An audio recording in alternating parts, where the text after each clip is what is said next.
A glória, meus irmãos, é experimentada como nós vimos no início, à medida que você se sacrifica por Deus.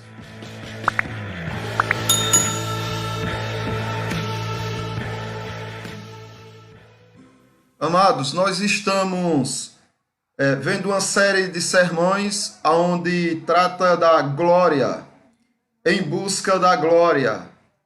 Como podemos encontrar a glória de Deus? Nós vamos ver hoje que a glória de Deus, ela desce sobre o seu povo, quando o seu povo tem algumas atitudes diante do Senhor. Por exemplo, na construção do templo, nós vimos que Deus desceu com sua glória à medida que Salomão orava, à medida que ele suplicava ao Senhor. Hoje nós vamos ver algo que está entrelaçado com a oração, é o orar e a ação, a junção dessa palavra entre oração e ação. E eu quero questionar aos amados, fazer algumas perguntas. Por exemplo, quais são os esforços que você faz no seu dia a dia? Você se esforça, você dedica algum esforço? Seus sacrifícios visam o quê? Você anda se sacrificando por alguma coisa, por alguém? Você faz algum sacrifício para Deus? A questão é o que você pretende receber com esses sacrifícios que você faz a Deus. Nós temos visto o texto de 2 Crônicas, capítulo 7, do versículo 1 ao 3, quando Salomão oferece o templo ao Senhor.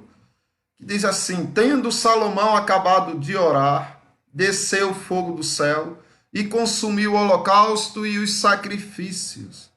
E a glória do Senhor encheu a casa.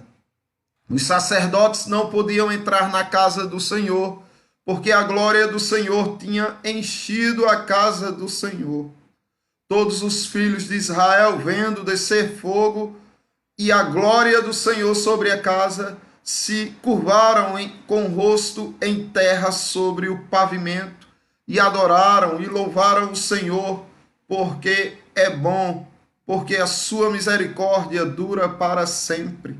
Observe que só nesses 3 iniciais versículos nós vemos citações da glória de Deus em cada um deles.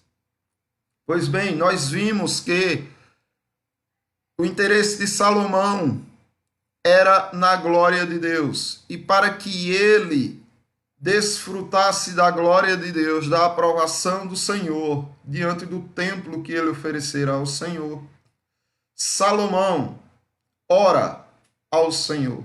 Tendo Salomão acabado de orar, e o final diz: tendo Salomão acabado de orar, e a glória do Senhor encheu o templo. Mas, se vocês observarem, não tinha apenas oração aqui. Se você vê a continuação, depois que fala da oração, diz que quando desceu o fogo do céu e consumiu o holocausto e os sacrifícios, e aí a glória do Senhor encheu a casa. Então, além da oração de Salomão, houveram também, através de Salomão e de todo o povo, holocaustos, sacrifícios oferecidos ao Senhor. E aí sim, com oração e sacrifícios, a glória do Senhor encheu a casa. No entanto, algumas pessoas não sabem o porquê o povo sacrificava ao Senhor. E ainda hoje, muitas pessoas não sabem por que os cristãos fazem sacrifícios ao Senhor. Eu não falo de sacrifícios de holocaustos, de oferendas ao Senhor, como fazem muitos por aí, sacrificando ainda hoje animais, querendo buscar algo espiritual, tanto como os judeus que ainda não receberam a Cristo, como também pessoas que se envolvem com bandas e coisas do gênero, onde eles sacrificam animais, invocando seres espirituais. Isso não existe mais, pois Jesus Cristo foi o sacrifício vicário, foi o sacrifício aceito por Deus de uma única vez e nunca mais outro sacrifício de sangue é necessário e aceito por Deus. No entanto, pessoas sacrificam também a sua saúde, fazendo promessas aonde carregam pesos na cabeça, aonde caminham léguas de joelho, se sacrificando, martirizando o seu corpo, trazendo um verdadeiro cilício sobre o seu corpo. Isso também não é aceitável a Deus, como fazem católicos romanos ou tantos outros que fazem promessas aonde eles sacrificam e trazem danos físicos ao seu corpo. Não é esse tipo de sacrifício que Deus quer. Alguém também já questionou o seguinte a respeito das boas obras que os cristãos praticam. Um filósofo, discutindo com um cristão, disse o seguinte: olha, vocês são as pessoas mais avarentas, mais egoístas, mais interesseiras que o mundo já conheceu, pois vocês só fazem o bem porque visam a salvação. Se não fosse a promessa da salvação, vocês não fariam nenhum bem. Então vocês são egoístas e vocês só se movem para fazer o bem ao próximo porque vocês estão interessados na salvação de vocês. Bem, esse filósofo, com certeza, ele teve contato com toda a doutrina cristã, menos uma. Ele deve ter tido contato com a doutrina cristã das igrejas evangélicas pentecostais, com a doutrina cristã do espiritismo, com a doutrina cristã de católicos romanos, mas ele não teve contato com a doutrina cristã do cunho da graça de Deus. A que chamam de doutrina calvinista ou doutrina reformada, que nada mais é do que a doutrina pura das Sagradas Escrituras. Pois esse cristão o retrucou, o rebateu, dizendo o seguinte: olha, você está completamente enganado. Isso não é isso que leva os cristãos a praticarem atos bons. Os cristãos não praticam a bondade visando receber algo de Deus. Não é por isso que eles fazem bondade. Eles fazem a bondade, eles praticam boas obras, porque eles querem manifestar gratidão a Deus pelo que Deus já fez. Não é esperando no que Deus vai fazer, mas é pelo que Deus já fez que eles estão fazendo o que fazem. Porque a salvação não é algo a ser conquistada na vida do cristão autêntico. Ela já existe, ela já é real, ela já é eterna e ela não se perde. À vista disso, o verdadeiro cristão se torna tão grato, ele se torna tão satisfeito em Deus, que ele quer expressar gratidão. E como é que ele expressa? Buscando na palavra de Deus o que Deus pede dele. E quando ele vê o que Deus pede dele, ele o faz, não para receber de Deus alguma coisa, mas simplesmente para demonstrar o quanto ele é grato a Deus por tudo que ele fez. A prova disso também é o que Salomão fez. O sacrifício de Salomão foi por gratidão. Foi uma súplica por aceitação do Senhor na construção do templo. Ou seja, Salomão sacrificou aqueles holocaustos ao Senhor para que Deus aceitasse o presente de gratidão dele, que era o templo. Conseguem entender isso, amados? Os cristãos, eles se sacrificam pelo Senhor, fazem o que fazem por Deus, não para receberem algo em troca, mas porque eles querem simplesmente que Deus aceite essas ofertas como aroma suave. É simplesmente por isso que os cristãos agem e fazem tudo o que fazem, por pura gratidão. Observe, 2 Crônicas 7, do 11 ao 15, diz o seguinte: assim Salomão acabou a casa do Senhor e a casa do rei. Tudo quanto Salomão intentou fazer na casa do Senhor e na sua casa prosperamente o efetuou. De noite apareceu o Senhor a Salomão e lhe disse: ouvi a tua oração e escolhi para mim este lugar para a casa do sacrifício. Se eu cerrar os céus de modo que não haja chuva, ou se ordenar aos gafanhotos que consumam a terra, ou se enviar a peste entre o meu povo, se o meu povo que se chama pelo meu nome se humilhar e orar e me buscar e se converter dos seus maus caminhos, então eu ouvirei dos céus, perdoarei os seus pecados e sararei a sua terra. Estarão abertos os meus olhos e atentos os meus ouvidos à oração que se fizer neste lugar. Então o templo ali que Salomão construiu foi aceito por Deus. E tudo que Salomão estava fazendo era simplesmente por isso. Senhor, aceita esta oferta que estamos te oferecendo. Aceita este templo, Senhor. Por isso estamos orando e sacrificando a ti. Bem, meus irmãos, mas Salomão sabia claramente que Deus não habita em templos humanos. 1 Reis, capítulo 8, 12 e 13 diz: então disse Salomão, o Senhor declarou que habitaria em trevas espessas. Na verdade, edifiquei uma casa para a tua morada, lugar para a tua eterna habitação. No versículo 27 ele diz: mas, de fato, habitaria Deus na terra? Eis que os céus, e até os céus dos céus não o podem conter, quanto menos esta casa que te edifiquei. Então Salomão ele tinha compreensão de que Deus não habitaria em casas humanas. Na verdade, nem a terra toda poderia conter a Deus. Nem mesmo os céus ou os céus dos céus poderiam conter a Deus.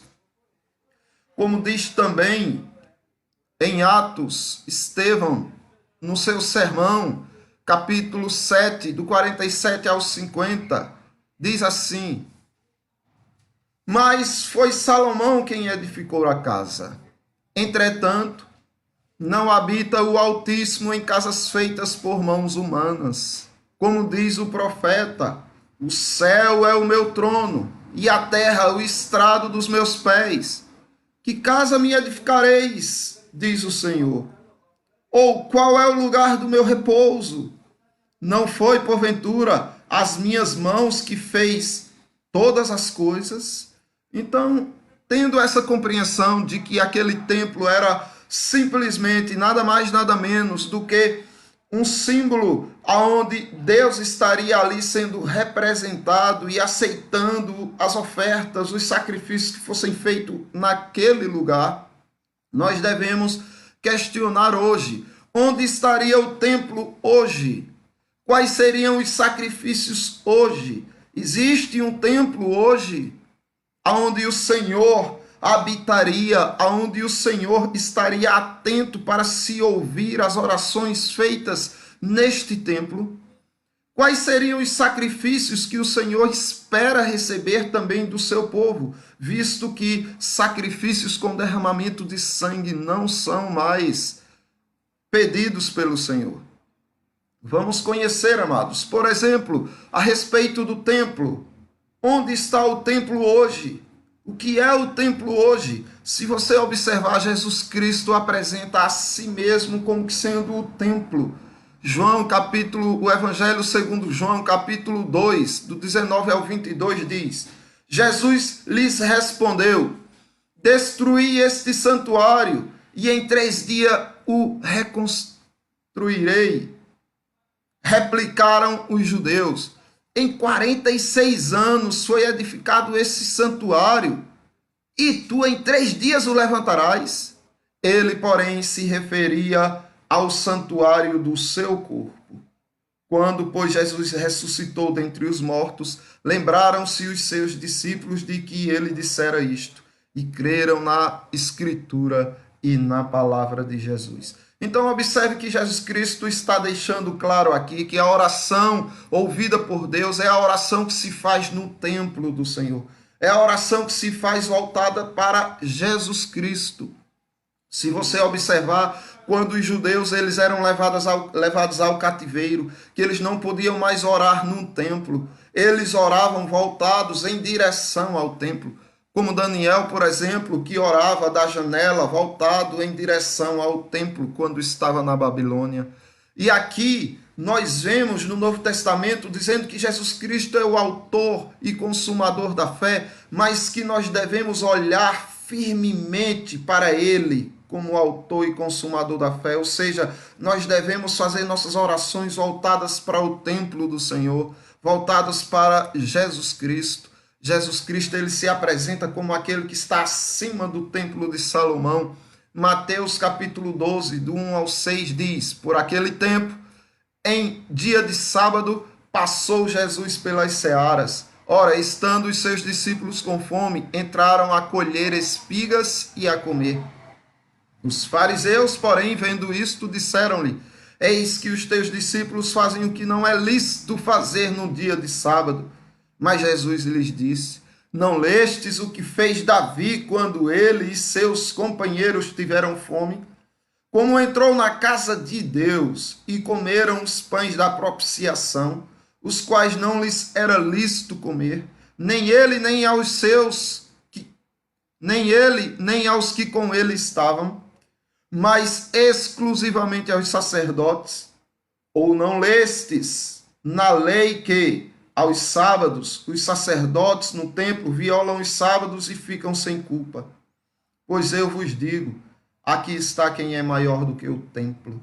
Então Jesus Cristo aqui está deixando bem claro: olha, eu não sou simplesmente o templo, na verdade eu sou maior que o templo. Ora, Deus, por meio de sua palavra, mostra que o templo era o de Salomão anteriormente, aonde Deus vinha e depois voltava-se para o lar celestial.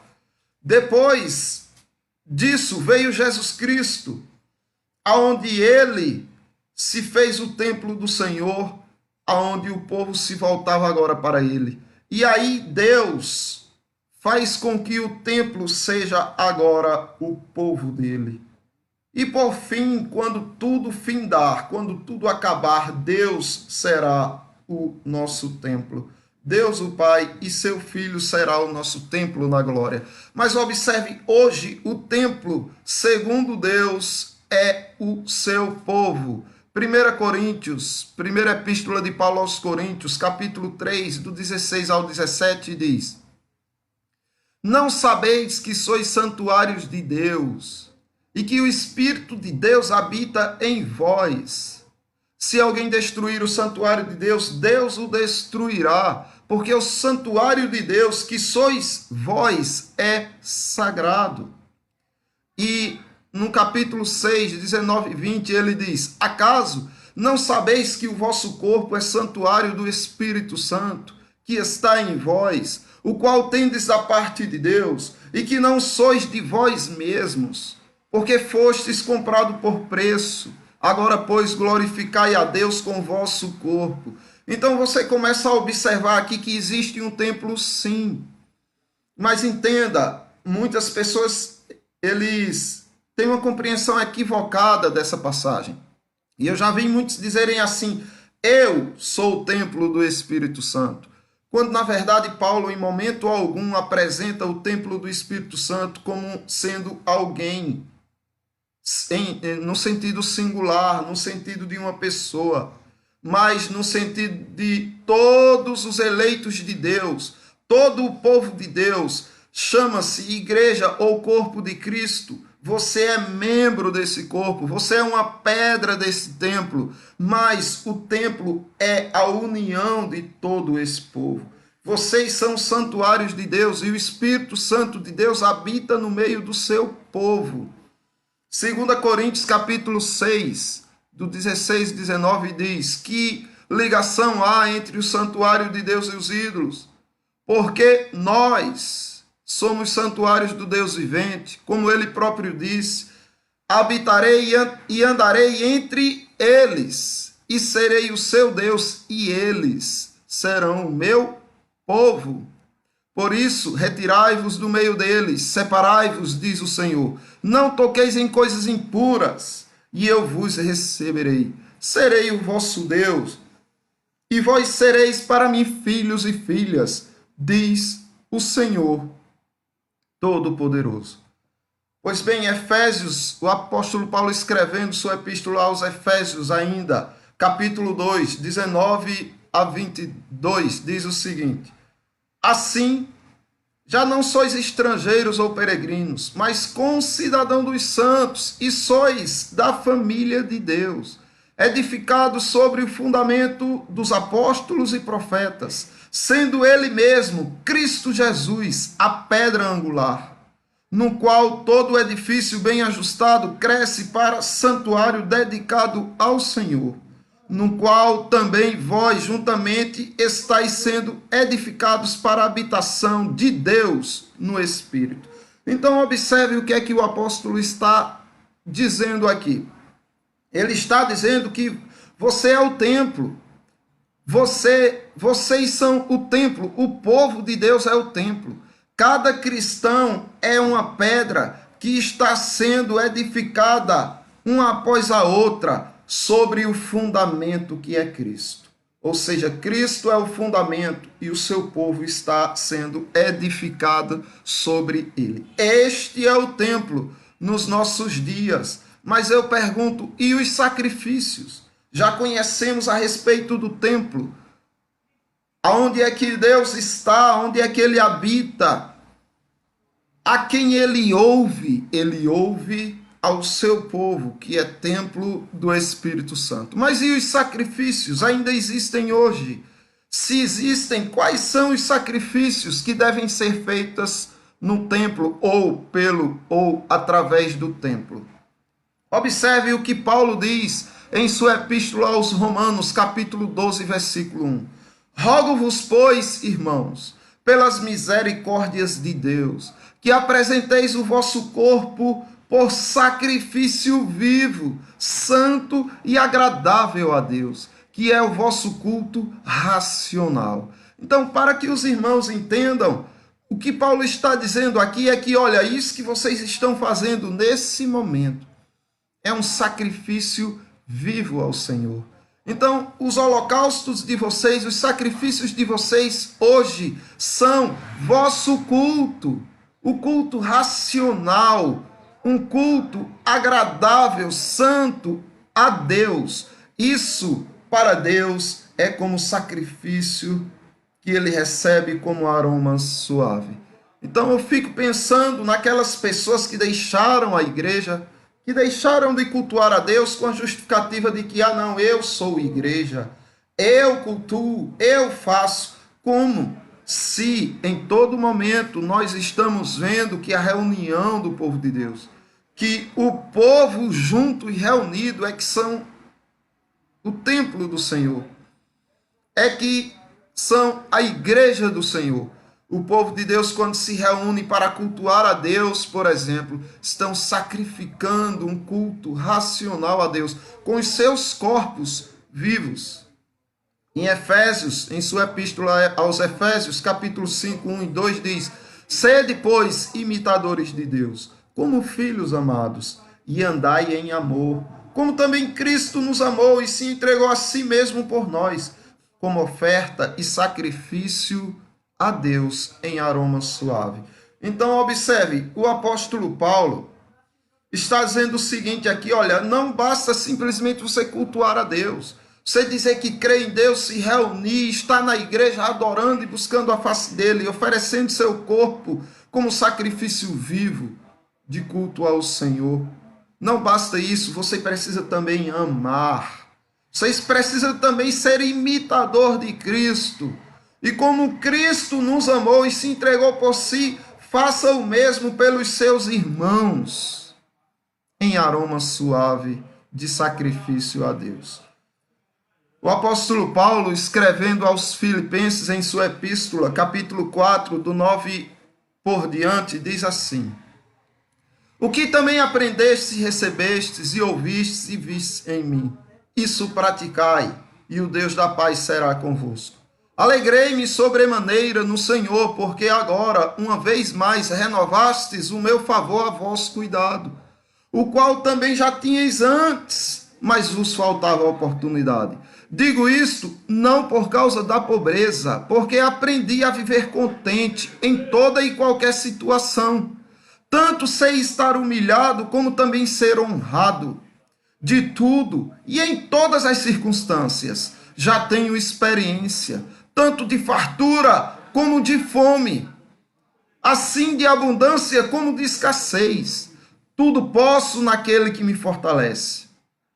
Todavia, fizestes bem, associando-vos à minha tribulação.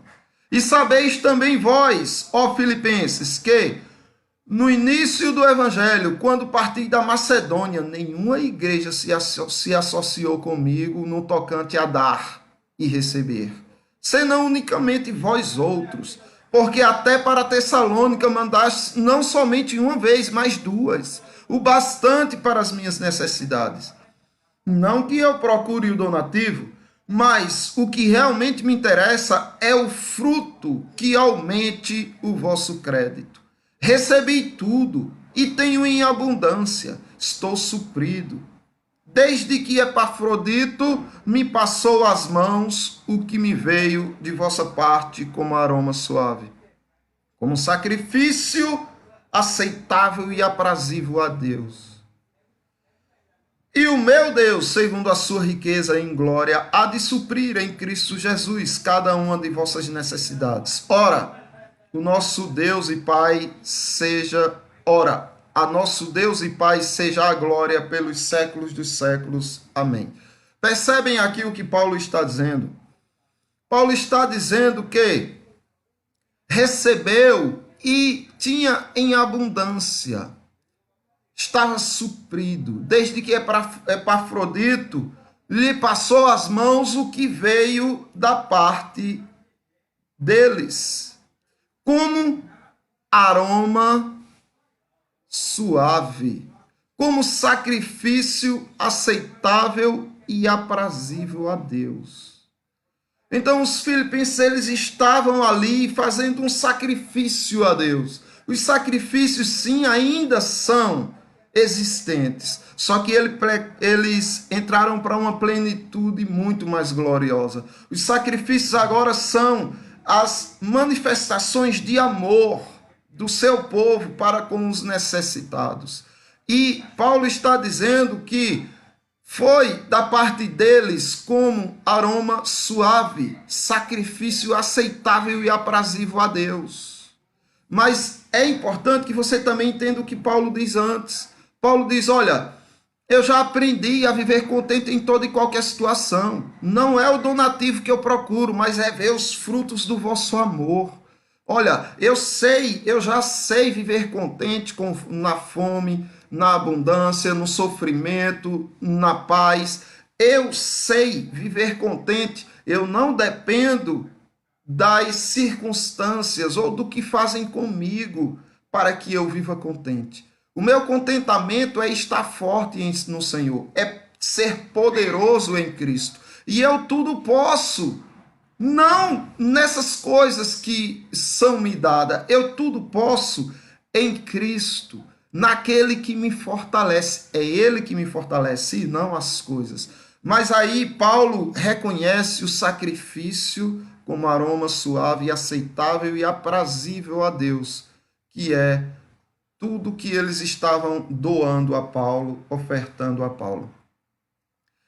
Em Filipenses ainda, na sua epístola, o apóstolo Paulo chega ao ápice do sacrifício em holocausto ao Senhor, quando ele diz assim no capítulo 2, do 14 ao 17, fazei tudo sem murmurações nem contendas, para que vos torneis irrepreensíveis e sinceros, filhos de Deus inculpáveis no meio de uma geração pervertida e corrupta, na qual resplandeceis como luzeiros no mundo, preservando a palavra da vida, para que, no dia de Cristo, eu me glorie de que não corri em vão, nem me esforcei inutilmente.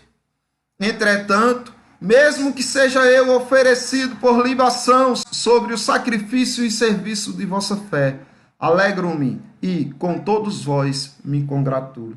Então Paulo diz, olha, ainda que eu seja oferecido como sacrifício, e Paulo de fato foi oferecido como sacrifício a Deus, ele foi decapitado, arrancaram sua cabeça, mas ele disse, combati o bom combate, completei a carreira, guardei a fé, já agora a coroa da justiça me aguarda. Então observe, o apóstolo Paulo diz, olha, o ápice do sacrifício é quando você morre pelo evangelho, é quando você morre por amor a Cristo, é quando você morre em benefício dos seus irmãos. E muitos outros mártires passaram por este sacrifício a Deus. A glória, meus irmãos, é experimentada como nós vimos no início, à medida que você se sacrifica por Deus. Então não é visando receber benefícios materiais aqui na terra ou a salvação, mas é visando simplesmente experimentar da presença de Deus. Porque o povo de Deus faz suas obras, suas boas obras, simplesmente porque eles amam a Deus. Simplesmente porque eles querem experimentar da glória de Deus, não da glória deste mundo. Eles querem fazer para que Deus seja glorificado, para que a glória de Deus se manifeste em suas vidas. E é isso que nós vemos o próprio Senhor Jesus Cristo advertindo o seu povo a respeito das obras para a glória de Deus. Mateus capítulo 5, Evangelho segundo Mateus capítulo 5, do 13 ao 16 diz: Vós sois o sal da terra. Ora, se o sal vier a ser insípido, como lhes restaurar o sabor? Para nada mais presta, senão para, lançado fora, ser pisado pelos homens. Vós sois a luz do mundo. Não se pode esconder a cidade edificada sobre um monte, nem se acende uma candeia para colocá-la debaixo do alqueire, mas no velador, e alumia a todos os que se encontram na casa. Assim brilhe também a vossa luz diante dos homens, para que vejam as vossas boas obras e glorifiquem o vosso Pai que está nos céus, para que eles vejam as vossas boas obras e Deus seja glorificado através da vida de vocês, para que vocês experimentem a glória de Deus. O apóstolo Paulo, escrevendo em sua epístola aos Romanos, capítulo 15, do 1 ao 10, diz: Ora, nós que somos fortes devemos suportar as debilidades dos fracos e não agradarmos a nós mesmos. Portanto, cada um de nós agrade ao próximo no que é bom para a edificação. Porque também Cristo não se agradou a si mesmo, antes, como está escrito, as injúrias dos que te ultrajavam caíram sobre mim. Pois tudo quanto outrora foi escrito para o nosso ensino foi escrito, a fim de que, pela paciência e pela consolação das Escrituras, tenhamos esperança. Ora, o Deus da paciência e da consolação vos conceda o mesmo sentir de uns para com os outros, segundo Cristo Jesus, para que, concordemente e a uma voz, glorifiqueis ao Deus e Pai de nosso Senhor Jesus Cristo. Portanto, acolhei-vos uns aos outros, como também Cristo nos acolheu para a glória de Deus. Observe que Cristo nos acolheu visando uma coisa, a glória de Deus. Digo, pois, que Cristo foi constituído ministro da circuncisão em prol da verdade de Deus, para confirmar as promessas feitas aos nossos pais e para que os gentios glorifiquem a Deus por causa da sua misericórdia, como está escrito: por isso eu te glorificarei entre os gentios e cantarei louvores ao teu nome. E também diz: alegrai-vos, ó gentios, com o seu povo. Mas aí, Deus, ele é glorificado quando o povo de Deus está unido com Cristo. Quando os gentios glorificam a Deus por causa da misericórdia dele, ou seja, por causa do que Deus já fez com eles. Aí sim, eles glorificam a Deus. Para terminar, eu quero ler 1 Pedro, a primeira epístola de Pedro, capítulo 2, do 11 ao 25, para que vocês entendam que a luta pela glória de Deus, a busca pela glória de Deus, para que você glorifique a Deus aqui na terra, vai além de você fazer simplesmente aquilo que você faz por receber algo de bom. Muitas pessoas fazem alguma coisa boa porque outras pessoas fazem coisas boas com elas. E não é assim com os cristãos. Os cristãos vão além disso. Os cristãos, eles conseguem ser bondosos até com quem são maldosos com eles. Observe o que diz o texto. Amados, exorto-vos, como peregrinos e forasteiros que sois, a vos absterdes das paixões carnais, que fazem guerra contra a alma, mantendo exemplar o vosso procedimento no meio dos gentios, para que, naquilo que falam contra vós outros, como que malfeitores, observando-vos em vossas boas obras, glorifiquem a Deus no dia da visitação.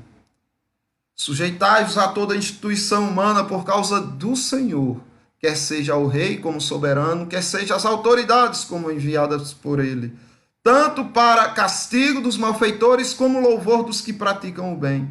Porque assim é a vontade de Deus, que pela prática do bem façais emudecer a ignorância dos insensatos, como livres que sois, não usando, todavia, a liberdade por pretexto de malícia, mas vivendo como servos de Deus.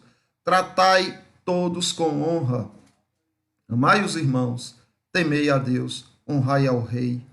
Servos, sede submissos com todo temor ao vosso Senhor. Não somente ao que for bom e cordato, mas também ao perverso, porque isto é grato, que alguém suporte tristeza, sofrendo injustamente, por motivo de consciência para com Deus. Pois que glória há, se pecando e sendo esbofeteados por isso, o suportais com paciência. Se, entretanto, quando praticais o bem, sois igualmente afligidos, e o suportais com paciência, isto é grato a Deus.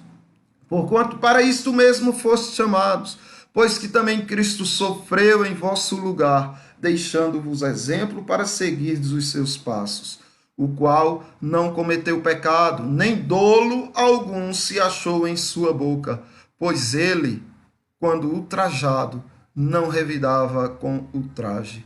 Quando maltratado, não fazia ameaças, mas entregava-se àquele que julga retamente, carregando ele mesmo em seu corpo sobre o madeiro os nossos pecados, para que nós, mortos para os pecados, vivamos para a justiça.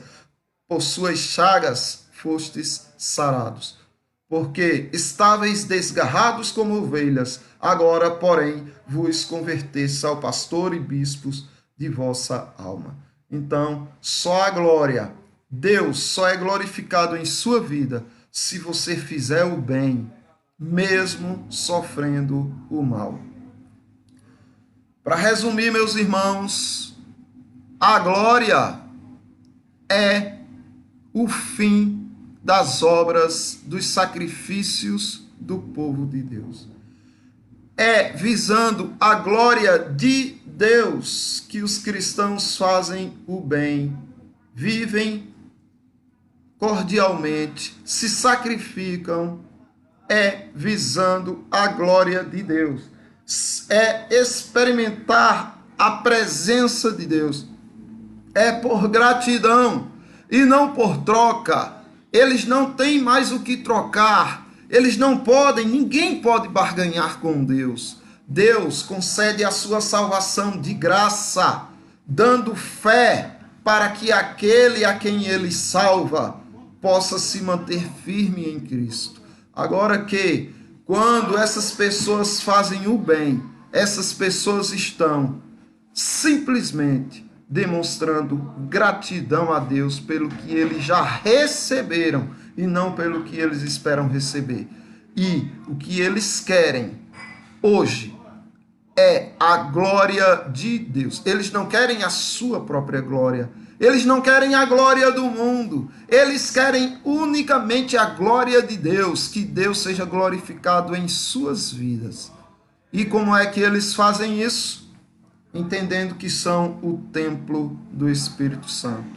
Entendendo que eles, como templo, precisam buscar a face de Deus, precisam viver como pedras vivas que são, para glorificarem a Deus. Eles, o povo de Deus, entende que é o templo do Senhor, aonde o Senhor habita, aonde eles se deleitam. Então, se há algum sentimento de falta, se há algum sentimento de vazio, se há alguma angústia na sua vida, é porque você ainda não entendeu que, como povo de Deus, vocês são o templo do Espírito Santo. E à medida que vocês vivem isso, Deus se faz presente em vossa vida e aquele sentimento de falta acaba. E vocês dirão como o apóstolo Paulo: olha, eu aprendi a viver contente em toda e qualquer situação. Deus habita no meio do seu povo e eu faço parte desse povo. Não sinto falta de nada. E outra coisa, os sacrifícios, lembrem-se, os sacrifícios não são mais por derramamento de sangue, mas são o seu culto racional. Quando você oferece a Deus, quando você vai à presença de Deus, quando você vai cultuar a Deus, você está ali oferecendo um sacrifício vivo a Deus. Mas não só isso, como João, o apóstolo João disse: olha, você que diz que ama a Deus, mas não ama seu irmão, você é mentiroso. Como você pode dizer que ama a Deus que não vê, se você não está amando nem a seu irmão que vê? Então o sacrifício vivo de um culto verdadeiro é aquele que vem através de pessoas que se doam pelo próximo, que se doam pelo necessitado, pelo aflito. Que os irmãos compreendam isso, que vocês são o templo do Senhor e que vocês são os sacrifícios vivos do Senhor, à medida que vocês praticam boas obras. Que Deus possa receber as obras de cada um dos amados, que Deus se faça presente no meio do seu povo de tal maneira que o seu povo não sinta falta de nada mais, que o seu povo possa ser contente em toda e qualquer situação, que os irmãos possam glorificar a Deus através de suas obras, não visando receber algo, mas por gratidão de tudo que já receberam, especialmente a salvação em Cristo Jesus. Deus abençoe a todos, amados.